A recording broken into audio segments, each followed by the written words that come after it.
Divine Revelation, discovering the miraculous truth of black people in the Bible through current. In the 3rd year of Jehoiakim, king of Judah, the cries of the Israelites echoed across the land of Egypt. A chosen leader, Moses stood resolute, burdened by the weight of a divine calling to liberate his people from bondage, the very chains that enslaved their spirits. He was beset with uncertainty, yet at his side was Zipporah, a Cushite woman. Her skin, rich like the fertile soil of her homeland, shimmered in the moonlight as she kept a watchful eye over their children. The night was suffused with an atmosphere of fear, while within their home, echoes of the final plague reverberated, a harbinger of the greatest shift in history. God's command burned in Moses' heart, a call to lead the oppressed into the light of freedom. As the people of Israel prepared to depart from their enslavement, a flicker of hope began to stir, their collective sorrow transformed into a promise of liberation.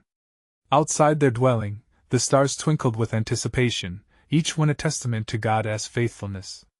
However, as hope grew, murmurs of doubt also arose, especially from Miriam and Aaron, Moses' own siblings. "Has Yahweh only spoken through you?" they questioned, their voices laced with contempt, directed towards Moses' wife Zipporah. Their challenge to her heritage cut through the night like a knife, threatening to fracture what unity existed amongst the faithful. Moses remained silent, his heart aching at their lack of faith. In that charged moment, the presence of God enveloped them, a divine cloud descending. "Moses is my servant, he leads my people," God proclaimed, and with that proclamation arose a fearsome tremor. Miriam, through which doubt had spoken, was struck with leprosy, a clear sign of divine disfavor. Yet God's heart was one of restoration. With desperation etched upon his face, Moses turned to the Lord. "O God, heal her!" he pleaded, wielding both a heart of intercession and the sting of betrayal. God's reply was one of both mercy and consequence. "Let her remain outside the camp for 7 days, afterward she may be brought in." Here, in this moment, lies a reflection of communal struggle and the path to mending relationships that strained under suspicion. Before we continue with this incredible biblical account, I want to make sure you don't miss any of these powerful scripture stories. Click the bell icon and select all notifications. These biblical narratives have transformed countless lives throughout history. If God's word through this story is blessing you, please like and share with someone who needs to hear about God's faithfulness today. Tell me in the comments, which biblical story has most impacted your faith journey? I'm always amazed how God's word speaks to hearts across generations. Now let's continue with what the Lord did next. As the Israelites embarked on their arduous journey through the wilderness, they faced trials that echoed the struggles of community, hunger gnawing at their bellies, parched throats questioning their liberation. Was it better in captivity than to wander aimlessly? They murmured, doubts swirling like the ever-changing winds. Hashing through despair, they were met with an unexpected providence, the miraculous manna that fell from heaven. Each morning, a divine gift of sustenance laid upon the dew, a reminder of God's unwavering care and the intricate tapestry of their faith, a faith woven with threads of every nation, including that of Zipporah, a beautiful reflection of God's expansive kingdom. As they gathered the heavenly bread, still uncertain about their identity, walls built by prejudice began to tremble. The promises held deep within their hearts remained unanswered, but God moved in mysterious ways, teaching them that their true strength lies in unity among diversity. Each step further into the wilderness propelled them into the unknown, but a divine spark of hope ignited their path forward, a journey carved in God's promises awaiting a revelation that could reshape their very understanding of belonging and faith. As the days passed in the wilderness, the Israelites grappled with their newfound freedom, yet the shadow of doubt loomed heavily upon them. Would they perish without a land to call their own? They asked one another as they traipsed through the endless sand.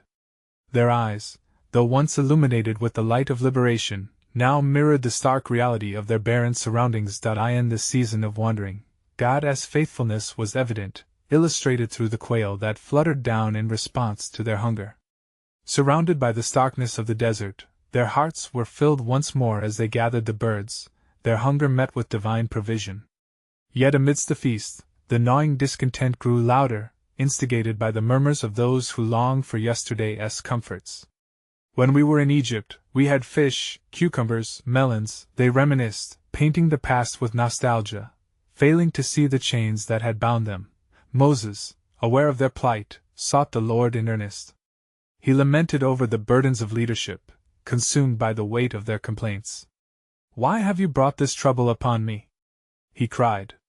Yet God, in his infinite wisdom, answered, "Gather the elders of Israel, and I will bestow upon them a portion of the Spirit that is upon you, that they may share the weight of your leadership."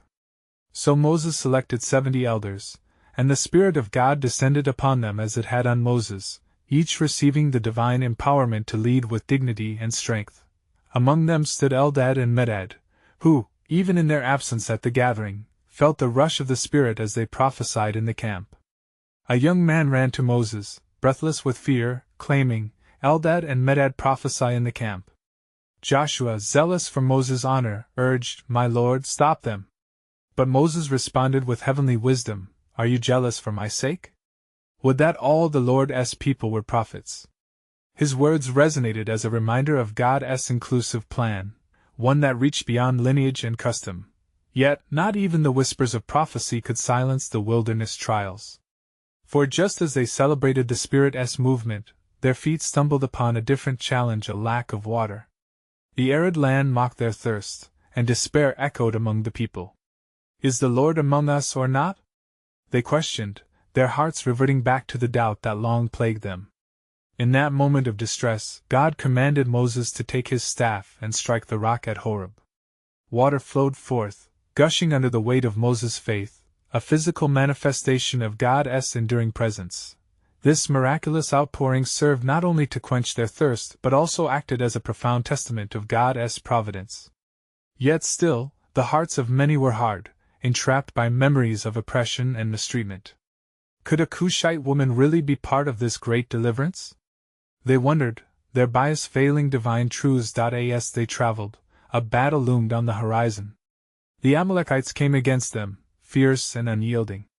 Moses stood atop a hill, his hands lifted in prayer, while Joshua led the charge against the enemy below. When his hands were raised to heaven, the Israelites prevailed. When they fell, the Amalekites advanced. Aaron and Hur, seeing the battle's dire importance, held up Moses' weary arms.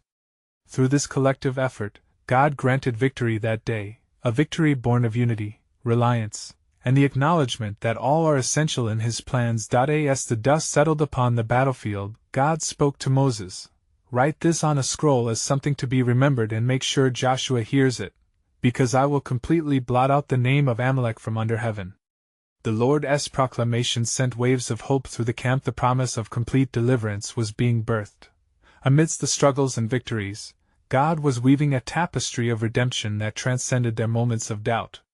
There, in the wilderness, the foundations of a new community were formed, resilient and diverse, which would soon stand as a testament to his glory.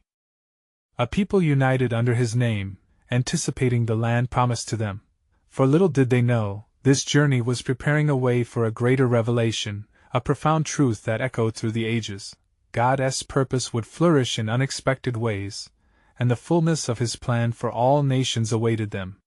As they walked forward, a new mystery began to unfold. What further wonders did the Creator have in store for his people, and how would his promise encompass those who had yet to come?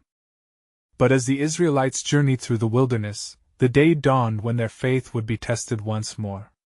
The clouds gathered ominously above them, whispering promises of a challenge that lay ahead, a new contender for their trust in God. The sun hung low, and with it, the murmurs of discontent once again rose among the camp. "What will we eat now? Will the Lord provide?" they voiced, recalling not just the bread that rained down from heaven but also longing for the security of their past circumstances. So it was that they encamped at Rephidim, and it came to pass that the thirst of the people surged like a raging river. Their desperation reached the ears of Moses as they cried out, "Give us water to drink." In his sorrowful astonishment, Moses turned to the Lord and said, "What shall I do with this people? They are almost ready to stone me." In response to Moses' plight, the Lord spoke words of assured command. "Gather the people together, and take with you the elders of Israel. Behold, I will stand before you there on the rock at Horeb. You shall strike the rock, and water will come forth from it, that the people may drink. Thus blessed with this divine instruction, Moses obeyed, and in the presence of the elders, he struck the rock with his staff. Water gushed forth, a renewed miracle flowing abundantly from the depths of desolation, quenching the thirst of a parched nation. But the trials were far from over. As this remarkable act of God's provision echoed through the camp, the roiling shadows of conflict dared to approach. The Amalekites, emboldened and fierce, mounted another assault upon the weary Israelites. The air crackled with the tension of impending battle. As they assembled for confrontation, Moses summoned Joshua. "Choose for us men, and go out, fight with Amalek. Tomorrow I will stand on the top of the hill with the staff of God in my hand." Joshua obeyed, rallying the sons of Israel for battle, while Moses ascended the hill, his heart earnestly lifted in prayer to the God of heaven. As his hands were raised, the very posture of surrender and intercession, the tide of battle shifted. When his hands faltered and fell, the associates of Amalek surged forward with fresh vigor. Thus it was that Aaron and Hur, swift to perceive the necessity of the moment, steadied the arms of their brother.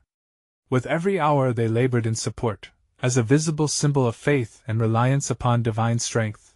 The Israelite forces surged forward with each moment of sustained prayer. Victory belonged to Israel that day, a testimony to God's unwavering power and strategic design, and the sound of jubilation swept like a wave through the encampment. After the victory was sealed, the Lord commanded Moses, "Write this as a memorial in a book and recite it in the ears of Joshua, that I will utterly blot out the memory of Amalek from under heaven." As the people sang and feasted, they remained unaware of the greater tapestry woven by their trials. For the Lord whispered secrets in the quietude of their hearts, mysteries not only for them but for generations to come. The trials in the wilderness would shape their identity as a chosen people, for in each struggle, a shadow of a greater plan emerged. They would learn that their deliverance was not merely for their satisfaction but a purpose that extended beyond their generations, a beacon of hope to the nations yet unformed. Unbeknownst to them, each moment of thirst, hunger, and battle was preparing them not just for a land of milk and honey but for a covenant that would echo in eternity. What deeper truths lay hidden within their journey? How would God's sovereign plan reveal itself in ways beyond their understanding? The very rocks held untold revelations, and the winds carried the whispers of future promises. The unfolding of God's eternal design awaited, and the coming days brimmed full of promise and purpose yet to be unveiled. And it came to pass that the days turned into weeks as the Israelites continued their journey through the wilderness. The Lord commanded Moses, saying, "Teach the people to remember the works I have done, so that they may tell their children of my might and my ways." Thus Moses began to instruct the people, recounting the stories of their deliverance from Egypt, the crossing of the Red Sea, and the miracles that followed them. Each tale was infused with divine purpose, establishing a foundation of memory upon which their faith could stand firm amidst future trials. As they journeyed, the relentless sun bore down upon them, and fatigue threatened to overshadow their spirits. Yet the Lord, ever faithful, was vigilant to their needs. One night, as they gathered around the flickering flames, a shadow fell upon their camp, dark as the deepest night, and a hush settled over the people. From the darkness, a voice arose, stark and unsettling. "Moses, leader of this assembly, why do you bring these people into the wilderness to die?" It was Amalek, returning with a fiercer woven strategy.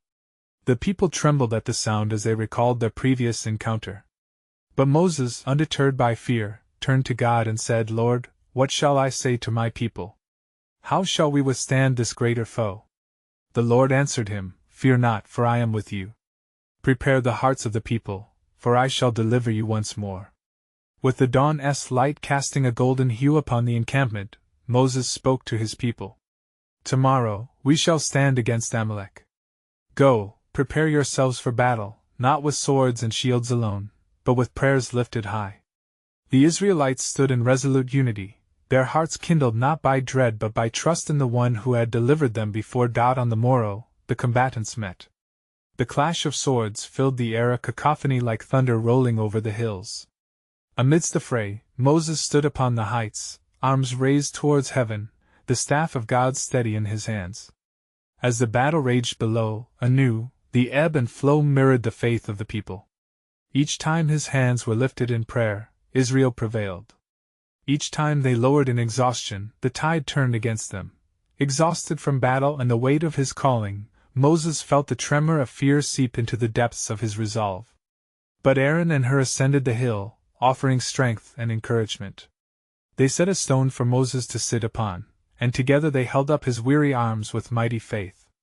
In their unwavering support, the victory surged back to Israel as the cries of battle turned to triumphant shouts. At sunset, the victory was secured. The Lord gave them strength for that day, and once again, his mighty hand was upon them. They turned and sang praises, proclaiming, "The Lord is our banner, for he fights for us." As Moses memorialized the victory, he declared, "The hand upon the throne of the Lord shall have war with Amalek from generation to generation."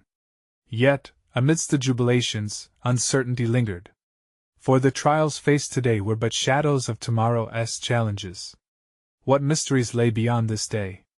What greater battles awaited them in the uncharted lands? The shadows of the mountains held whispers yet to be revealed. With hearts both hopeful and apprehensive, the Israelites gleaned anew that their journey was indeed a progression towards not just the promised land, but a deeper understanding of divine purpose that transcended their immediate struggles. The lessons sown today would yield fruit for tomorrow's harvest, and they braced, uncertain yet faithful, for the unfolding of God's greater sovereign design. And it came to pass that, as the Israelites reveled in their hard-won victory, they set forth once more upon the sun-drenched paths of the wilderness. The Lord spoke again to Moses, saying, "Gather the leaders of the tribes, for I wish to reveal my plans for the people." Moses summoned the elders, and each representative came forth with eager hearts, longing for the assurance of divine presence. The air was thick with anticipation, and a sacred hush fell over the assembly. Then the Lord spoke, "You have seen my wonders, how I have brought you out of bondage and defended you against your foes. Yet I will lead you into trials that will prove your faith." The people looked at one another in trepidation. As Moses conveyed the words of the Lord, he recalled the days of their deliverance, but he also sensed the weight of the unknown pressing upon them. "What shall we encounter, O Lord?" Moses inquired earnestly, seeking mercy for his flock. The voice of the Lord answered, "You shall soon find yourselves at Marah, where the waters are bitter. There I will test your faith. But if you heed my commandments and keep my statutes, I shall heal the waters for you and make them sweet." With this revelation, Moses declared unto the people, "Prepare your hearts, for trials will come that will require unwavering faith. The Lord tests the heart, and refines his people like silver." The Israelites nodded, though the weight of uncertainty loomed heavily amongst them. They journeyed onward, each step echoing with the memories of battles fought and victories won, yet apprehension stirred within their hearts. Upon arriving at Marah, any expectation of refreshment was quickly met with disappointment, for the waters were indeed bitter. The people grumbled against Moses, saying, "What shall we drink?" Moses turned to the Lord in despair, and the Lord showed him a piece of wood. "Cast it into the waters," he commanded. With trembling hands, Moses obeyed, placing the wood in the bitter stream. Miraculously, the waters were made sweet, and the people marveled at the sight. Their murmurings turned to praise. In that moment of wonder, the Lord proclaimed, "If you listen carefully to the Lord your God and do what is right in his eyes, if you pay attention to his commands and keep all his decrees, I will not bring upon you any of the diseases I brought on the Egyptians, for I am the Lord who heals you." The people rejoiced, their faith reignited by the tangible demonstration of God's compassion. Yet, even amidst the jubilation, a silent question lingered. If God healed their waters today, what future trials awaited that would lead to deeper waters of faith? And so they journeyed on, the lessons learned at Marah etched deep within their hearts. In this wilderness of uncertainty, they would learn that healing often comes intertwined with trials, that every bitterness faced could usher forth sweetness if walked in faith. As the sun dipped below the horizon, painting the sky in hues of grace, Moses stood before the people once more. "Remember this day," he urged, "for the Lord has shown us his power to transform. But know, the road ahead holds yet greater revelations." What greater works was God preparing for his people? What sounds of healing and hope lay beyond the horizon of their journey? In the wilderness, as they sought understanding, they realized that their path was veiled in divine mystery, for God's plan was still unfolding, whispering truths of His covenant that echoed through eternity. And it came to pass that the Israelites journeyed from Marah, and they encamped at Elim, for the Lord had led them unto a place of abundance.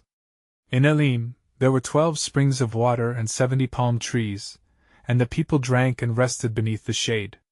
Thus they began to give thanks for the blessings of the Lord, reminding each other of His promises. Yet the hearts of the people remained restless, for as they feasted on the fruits of Elim, they remembered the leeks and onions of Egypt, craving once more the familiarity of their past. And their murmurs grew louder, saying to Moses and Aaron, "Would that we had died by the hand of the Lord in the land of Egypt, when we sat by the pots of meat and ate bread to the full. For you have brought us out into this wilderness to kill this whole assembly with hunger." The weight of despair pressed heavily upon Moses, and he turned his face toward the Lord in prayer. Then the Lord spoke to Moses, saying, "Behold, I will rain down bread from heaven for you, and the people shall go out and gather a daily portion, that I may test them whether they will walk in my law or not." Moses rejoiced in the Lord's provision, and he gathered the people, saying, "This evening you shall know that it was the Lord who brought you out of the land of Egypt, and in the morning you shall see the glory of the Lord." Thus the people waited with expectation, their hearts both hopeful and fearful. In the morning, the dew lay upon the ground, and when it had gone up, there lay a fine, flake-like thing, as fine as frost on the ground. The Israelites saw it and said to one another, "What is it?" For they did not know what it was. And Moses said to them, "This is the bread that the Lord has given you to eat." And he instructed them, "Gather of it, each of you, as much as he can eat. You shall take an omer apiece, according to the number of persons that each of you has in his tent." So the people gathered, some more, some less. But when they measured it by the omer, he who gathered much had nothing left over, and he who gathered little had no lack. Each gathered according to his need.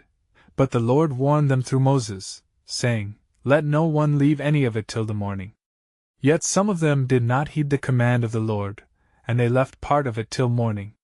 And it became full of worms and stank, for the Lord had taught them, even in His provision, obedience is as essential as sustenance.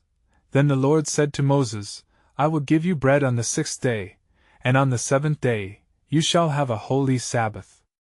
The people did thus and observed the Sabbath, finding rest not only in their bodies but in their souls, for they began to understand that in every provision, the Lord was guiding them. As they continued their journey, their faith was tested further. In their weariness, they came upon the wilderness of Sin, where the people contended with Moses, saying, "Why have you brought us up out of Egypt to kill us with thirst?" Moses cried out to the Lord, "What shall I do with this people? They are almost ready to stone me." The Lord spoke to Moses, saying, "Pass on before the people, taking with you some of the elders of Israel, and take in your hand the staff with which you struck the Nile, and go. Behold, I will stand before you there on the rock at Horeb, and you shall strike the rock, and water shall come out of it, and the people will drink."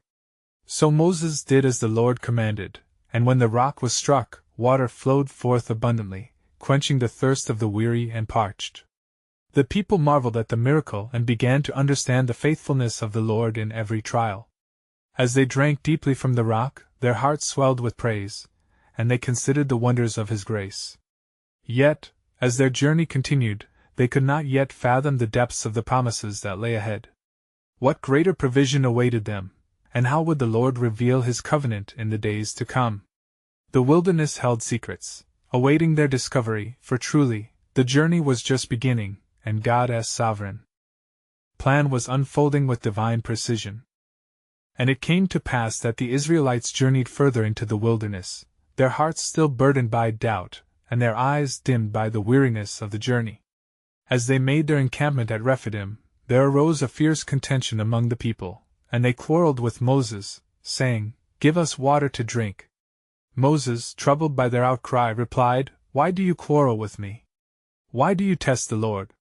Yet the thirst of the people was great, and their cries echoed in the stillness of the desert. Then the Lord said to Moses, "Go on ahead of the people, and take with you some of the elders of Israel. I will stand before you there on the rock at Horeb.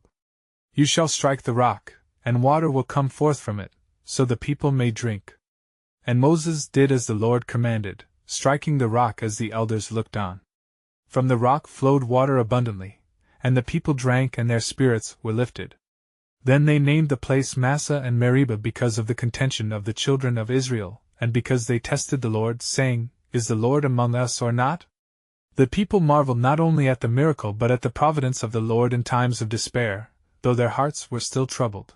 Yet even as they quenched their thirst, an enemy lay in wait. The Amalekites came and fought against Israel in Rephidim. And Moses said to Joshua, Choose for us men, and go out and fight with Amalek. Tomorrow I will stand on the top of the hill with the staff of God in my hand. So Joshua did as Moses said and fought with Amalek, while Moses, Aaron, and Hur went up to the top of the hill. As long as Moses held up his hand, Israel prevailed, but whenever he lowered his hand, Amalek prevailed. But Moses' hands grew weary, and they took a stone and put it under him, and he sat on it, while Aaron and Hur held up his hands, one on one side and the other on the other side. Thus, his hands were steady until the going down of the sun, and Joshua overwhelmed Amalek and his people with the sword. The Lord said to Moses, Write this as a memorial in a book and recite it in the ears of Joshua, that I will utterly blot out the memory of Amalek from under heaven. And Moses built an altar and called the name of it, The Lord is my banner, saying, A hand upon the throne of the Lord. The Lord will have war with Amalek from generation to generation. Afterward, the people moved on, and their hearts began to change. Some were filled with faith as they saw the wonders of the Lord, while others remained hesitant, caught in the shadows of their former life. Then Jethro, the priest of Midian, Moses' father-in-law, heard of all that God had done for Moses and for Israel, his people, how the Lord had brought them out of Egypt. He came to Moses in the wilderness and brought with him Zipporah, Moses' wife, and their 2 sons. And Jethro rejoiced in the goodness of God and said, Blessed be the Lord, who has delivered you out of the hand of the Egyptians and out of the hand of Pharaoh. Now I know that the Lord is greater than all gods.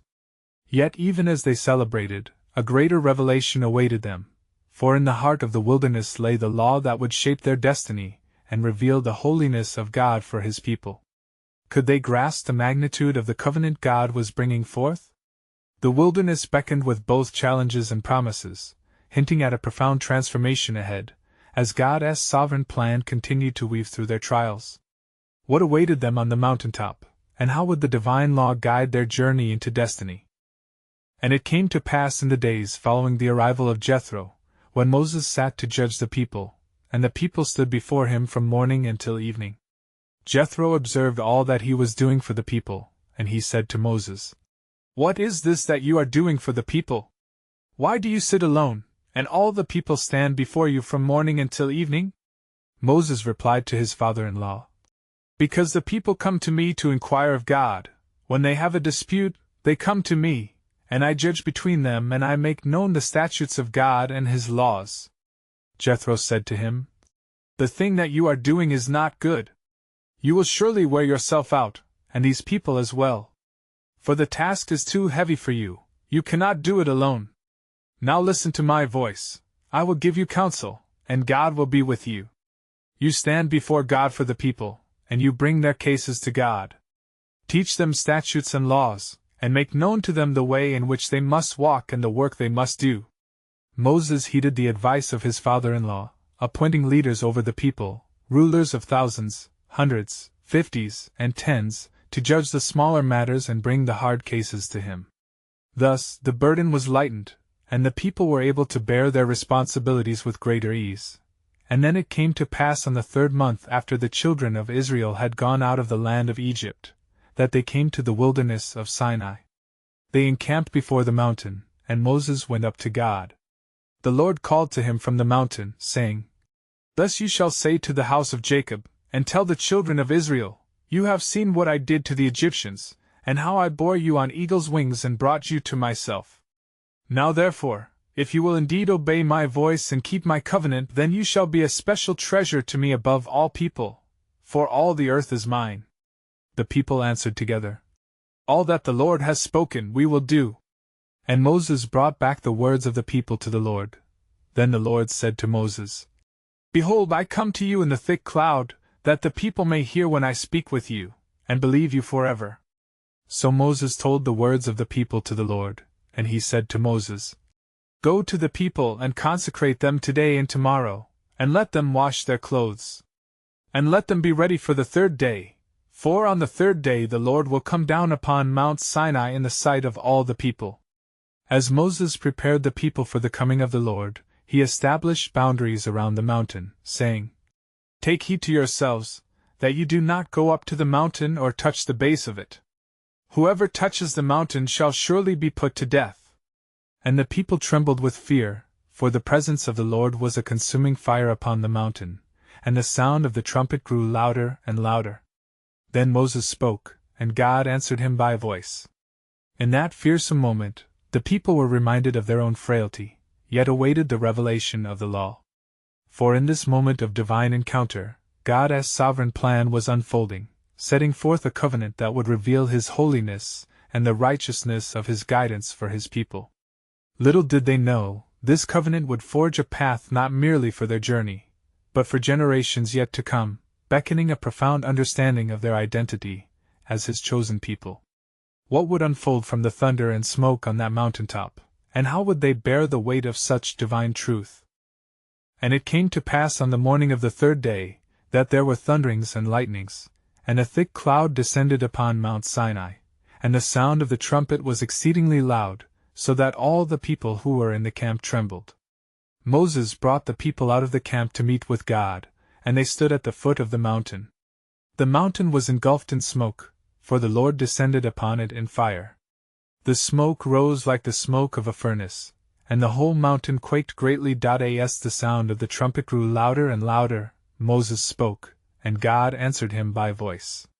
The Lord commanded Moses, saying, "Go down, warn the people, lest they break through to gaze at the Lord, and many of them perish." He also instructed, "Let the priests who come near to the Lord sanctify themselves, lest the Lord break out against them." Moses said to the Lord, "The people cannot come up to Mount Sinai, for you warned us, saying, 'Set bounds around the mountain and consecrate it.'" The Lord replied, "Away! Go down and come up, you and Aaron with you, but do not let the priests and the people break through to come up to the Lord, lest He break out against them." So Moses went down to the people and spoke to them, and the awe of God was upon them. Their hearts were filled with trepidation, knowing the holiness that was present before them. Meanwhile, the trumpet's blast continued, declaring God's august presence and establishing the weight of the moment, as the heavens themselves bore witness to God's impending revelation. Then the Lord spoke all these words, saying, "I am the Lord your God, who brought you out of the land of Egypt, out of the house of bondage." And He presented the commandments that would govern their lives. "You shall have no other gods before me. You shall not make for yourself a carved image. You shall not take the name of the Lord your God in vain. Remember the Sabbath day, to keep it holy." The voice of the Lord thundered forth, delivering His statutes with mighty clarity, and the people stood at the foot of the mountain, their spirits trembling, for they understood that this was a sacred covenant being established. As the commandments resonated in the air, the hearts of the Israelites awoke to a profound realization of their calling. The Lord had chosen them, not merely for themselves, but as a light to the nations. Hope was ignited within them, for they were not to remain in the wilderness lost and alone. They were destined to be bearers of His covenant, heralds of divine truth. Moses then spoke to the people. "Do not fear, for God has come to test you, and that His fear may be before you, so that you may not sin." Yet the people were afraid and stood far off, asking Moses to speak to them instead of God, for they could not withstand the weight of His glory. Thus Moses drew near to the thick darkness where God was, seeking understanding and intercession for the people. And it came to pass that Moses received and noted all that the Lord commanded, the covenant foundational to their identity, as His chosen blameless nation. But as the words were etched upon the tablets of stone, a question lingered in the hearts of the people amidst the fear, the thunder, and the laws: how would they respond to this divine calling? For it was now clear, God's covenant was not merely a set of laws, but an invitation to draw closer, to experience His presence. This sacred moment lay not only in the past, but was a promise of His ever-present guidance in the journey ahead. Little did they understand, beyond the immediate fear and the grandeur of the Sinai revelation, a greater truth awaited that would transcend generations, unveiling the complete tapestry of God's redemptive plan through time. What further mysteries would unfold in the heart of this covenant, and how would they embrace their place in His glorious plan? And it came to pass that the people of Israel, wrapped in the gratitude of God's covenant, felt the profound weight of the law etched upon their hearts and minds. Understanding surged through them, revealing that they were not mere wanderers but were called to be a peculiar people, a treasure unto the Lord destined to reflect His glory to the nations. With keen insight, Moses returned to the people, his face shining with the radiance of God's presence. Yahweh has declared His faithfulness, he proclaimed, and He asks not merely for obedience but for your hearts, that His commandments may dwell richly within you. A collective resolve began to stir as they acknowledged the enormity of their calling to walk in holiness and to embody His truth amidst their wandering. Yet the journey was steeped in trials yet unfaced. For even with the clarity of divine statutes, the people were fragile, their faith sorely tested. As they traveled through the wilderness, a sense of foreboding crept into the hearts of many. How shall we sustain ourselves amidst the trials to come? They whispered among themselves. In this moment of wavering faith, God spoke to Moses once more, saying, "Gather the people, for I will show them my wonders." Thus, on the precipice of Kadesh, where the waters flowed fresh from divine provision, He urged the Israelites to remember the trials that shaped their identity. For the land promised to you, flowing with milk and honey, is but a shadow of the deeper promise I hold for you, a land where you shall walk in abundance, not just in resources, but in relationship with me. As Moses relayed God's commands once more, he framed them within the narrative of His love. Their covenant was not just a law, but a means to experience the fullness of His presence. A growing optimism began to surround the camp. Hearts were revived as they envisioned the richness of their inheritance. And yet, as they stood ready to enter the promised land, they faltered once more. Leaders were sent to scout the land of Canaan, and upon their return, a mixed report filtered through the camp. 10 brought forth tales of giants and fortified cities, igniting a wave of fear. Only Caleb and Joshua stood in faith, proclaiming, "The land is exceedingly good, and if the Lord is pleased with us, He will lead us in." But the cries of doubt resounded louder, drowning out the voices of faith. And in that moment the Lord spoke, saying, "How long will this people despise me? Their hearts are hardened by fear rather than open to belief." The consequence unfolded. A generation would wander for 40 years, each moment an opportunity for divine lessons, yet a painful reminder of disbelief. Even through their wanderings, God did not remove His hand of protection and provision. The manna continued to fall, and the waters flowed freely, a manifestation of grace amidst their disobedience.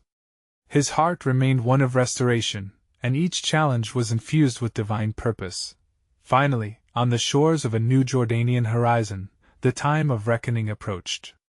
Moses gathered the people once more, aged and wise, his eyes filled with compassion. "The Lord your God is faithful, and He will fulfill His promise," he urged. "Do not forget the lessons of the past, for they shall guide you in understanding your future." As the priests stepped into the rushing waters of the Jordan, they parted wide, showcasing God's triumphant faithfulness, reminding them that He goes before His people. With loud shouts, the Israelites crossed over. Victory surged through the camp. They had seen God's promise fulfilled. In that sacred moment of crossing, God commanded Joshua, "Gather 12 stones from the midst of the Jordan, and let them stand as a testimony for generations." For every step has brought us closer to the promise, and every trial has prepared you to flourish. Indeed, a new chapter began. The old way of fleshly desires and skepticism fell away as a new generation arose, forged in the fire of trust and remembrance. They were now equipped to reclaim their identity, honored to live as a nation under God's sovereign rule, distinct among all peoples. As their lives unfolded in the land of promise, they constantly called to remembrance God's faithfulness, preserving the stories of their journey, ensuring that each narrative was taught to their children. As a people now fully aware of their divine heritage, they marched forward knowing they were not just inheritors of land but participants in God's redemptive purpose, echoing through generations like a vibrant song of hope. In these moments of victory and promise, they recognized the depth of their calling to love, to serve, to unite in His truth, and to be a beacon for nations yet unseen. It is in this unfolding narrative of faith that they grasp the profound reality that God's covenant revealed not only a land but a relationship of covenant love destined to flow beyond borders, encompassing all people as one under His lordship. Thus, the heart of their journey culminated not just in physical settlement, but in spiritual awakening. Each step, every trial, and each testimony was intricately woven to unveil an enduring truth, that the God who led them out of bondage was the very same who calls all of humanity to freedom. As the sound of praise filled the land, the story did not end. New testimonies were birthed within each generation, a sacred chain that linked them back to the God of deliverance, who remains faithful to His promise. Beloved, this narrative is more than ancient history, it beckons each of us today. Just as Israel was called to remember, we are invited to reflect upon our own faith journeys. How has God moved in your life? What stones of remembrance will you lay down in faith for future generations? Subscribe immediately to the channel to not miss the next powerful biblical stories. Leave a like now to help spread God's word through the algorithm. Comment on your spiritual reflections, and share how this biblical story impacted your faith. Share instantly this video with at least 5 friends who need to hear God's truth. This is the moment to help spread biblical truth. Don't wait even one more second to share this powerful testimony. True believers understand the importance of supporting biblical content through these actions to reach more souls for Christ.